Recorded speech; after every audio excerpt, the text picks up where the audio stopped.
Nishant, how do you go about valuing this company? The bid seeming to be in the range of 55 to 65. Kumar was saying he's been speaking to a couple of analysts. They believe that 60 is tops for this. But even though it has reached the stage of conclusion today, the fact is still nothing is known about the company. How do you go ahead and actually put in, well, you have put in the bid, but how do you actually go ahead and value it, and how does life change for both Satyam as well as the potential acquirer from here on? Right, very valid point there. Right now, the way I see it, there are at least 3 to 4 ways of looking at the price of Satyam itself. One is definitely what the market is putting to it, and that is based on the news that the market has in terms of the clients, the new clients that Satyam has been winning, some of the clients that have been going away, etc. But again, if you compare that to the view that the bidders have right now, they obviously have a lot more information on Satyam in terms of knowing the exact client contracts, knowing the list of clients, and a lot more detail on the legal aspects of those contracts, etc. So you would tend to believe that the bidders would see a lesser risk percentage than the market would see, just because they have more disclosures to go by. Unless obviously if there is something big negative hidden in the details out there. Then the third thing to look at is what does Satyam mean to each of those bidders? Because there is one thing to say that there is a fair value, a fair price to it, but for me as a buyer, what does it mean? So how do I see synergies with my current operations and firm, and what do I believe I can do with Satyam once I take it over? So that gives a different dimension to the value that I can expect to extract out of Satyam, and therefore the value that I will tend to put on it. And then obviously in the fourth dimension would be it's a bit of a bidding game right now. So you got to, while you put in your bid, you've also got to see or kind of gauge what the other bidders would be wanting to do. So you would have a maximum price in mind that you would want to put on the table, and at the same time you would want to start at a level where you are at least among the top 2 and within that 90% band, so that you can play it out and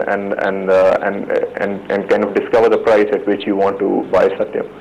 So as we can see clearly, a bit of uncertainty lifting out of Satyam's situation out here, and that's how the stock price is rising for Satyam. Whereas for the bidders, you see a lot more uncertainty going into their books once they take over Satyam, and we see the price coming down for them. So in terms of a range, I mean, really very difficult to put a number to it. I think that range of around 55 to 60, or even a little bit lower than 55, seems to be the range in which it will play, at least to start with.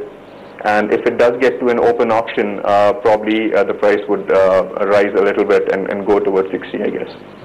An assessment, who is better placed? The question I was asking my colleague Mamta as well a little earlier. Cognizant, L&T or Tech Mahindra, which of these do you think is best placed synergistically, not financially, to actually go ahead and take control of this company? Well, if I look at these 3 players, I think Satyam acquisition means different things to these 3 players.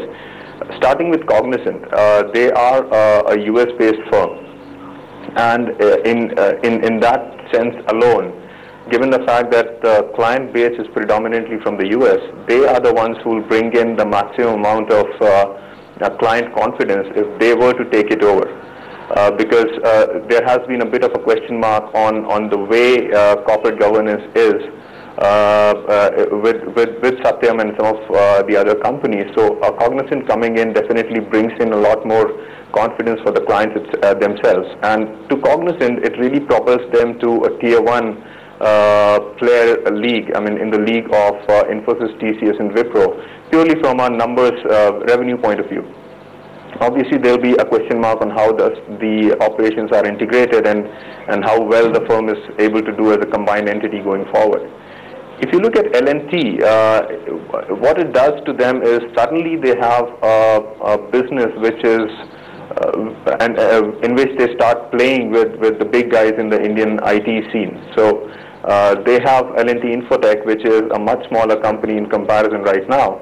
And if once they kind of take over Satyam and if they were to merge the two operations, that propels L&T Infotech or that combined entity into a different league altogether.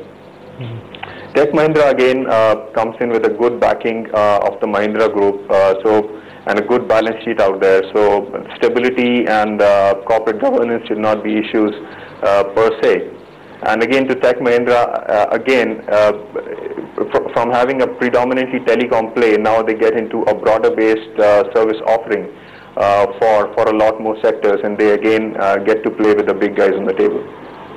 So all in all, I would say very difficult to say who is the top contender out here or who would benefit the most, because really it depends on what plans they have put in place to derive the maximum benefits out of the Satyam acquisition.